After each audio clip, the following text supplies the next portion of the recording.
اس کارروائی میں حصہ لینا جو ہے بہت مشکل ہے. اور میں آپ کو یہ بھی بتا دوں کہ یہ کیا بات ہوئی جناب اللہ کہ ہمارا جو پارلیمانی لیڈر ہے پنجاب اسمبلی میں اس سے سیکیورٹی لے لی گئی ہے. یہ ڈرانے اس سے سیکیورٹی وڈرا کر لی گئی ہے. جو ہمارا پارلیمانی لیڈر ہے ابھی انہوں نے مجھے چٹ بھیجی ہے کہ میری سیکیورٹی لے لی گئی. یہ تو وہ سیاست تھی جس کو ہم بھول چکے تھے. کس کی سیکیورٹی لے؟ ہمارے جو پارلیمانی لیڈر ہیں پنجاب اسمبلی میں ان کو سیکیورٹی دی ہوئی ہے نا سب کو. جناب اسپیکر یہ باتیں تو ہم چارٹر آف ڈیموکریسی کے بعد بھول چکے تھے. میں خود اس کا ممبر تھا اس جو کمیٹی اس کو بنا رہی تھی. اس کے بعد کیا جذبے تھے. اسی کے بعد پھر آپ کی اسمبلیوں نے 5 سال بھی پورے کیے. تو مجھے خوف آتا ہے جب اس طرح کی کوئی بات کرے. بے نظیر انکم سپورٹ پروگرام جو ہے وہ ہمارا صرف پیپلز پارٹی کا نہیں ہو تو پاکستان کا ہے. وہ اتنا ہی جناب اسپیکر آپ کا بھی ہے. جتنا وہ میرا پروگرام ہے اتنا وہ شاید چیف منسٹر صاحبہ کا بھی ہے پنجاب والی.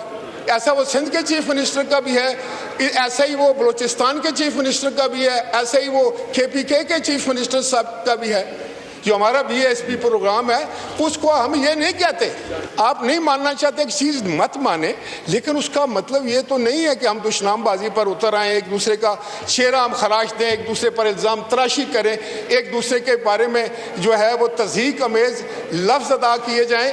میں ان سب لوگوں کو یہ پیغام دینا چاہتا ہوں کہ ہماری پولیٹیکل ٹریننگ ایسی نہیں ہے. ہم کسی کے چہرے کو جواباً خراشیں گے نہیں لیکن احترام سے یہ کہیں گے کہ بھائی ہم یہ سب کچھ جانتے ہیں. یہ ہم نے بہت عرصہ کیا ہے. نہ اس سے آپ کا فائدہ ہوا ہے نہ ملک کا فائدہ ہوا ہے. ہم اس کو بھول کر آگے چلنا چاہتے تھے. اس مملکت خداداد کی خدمت کے لیے, اپنے پاکستان کو مضبوط بنانے کے لیے, اس میں جمہوریت کو مضبوط بنانے کے لیے جب تک ہم آگے نہ ہوگی نہ آپ آگے بڑھ سکیں گے نہ ہم آگے. ہم تو اپوزیشن کی بھی احترام کرنے والے لوگ ہیں. ہم تو یہ بھی کہتے ہیں کہ ان کو بھی اتنا ہی حق ہے. ہم جو ان کی جائز بات ہے ان کا بھی ہم حمایت کرتے ہیں. لیکن جمہوریت اور قانون اور آئین اس کی حفاظت بھی کرنا ہے. لیکن اگر آپ ہم سے الجھتے رہیں گے, ہمیں دشنام دیتے رہیں گے, تو اس سے اگر کسی کا قد بڑھے یا اس کی کوئی سیاست چمکے تو یہ بہت افسوسناک بات ہے. جب تک اس بات کی کوئی ہمیں اس بات پر مطمئن نہیں کرتا جناب اسپیکر ہمارے لیے اس ہاؤس میں بیٹھنا بہت مشکل ہے. میں واک آؤٹ کرتا ہوں. یہ اسد کیسر صاحب.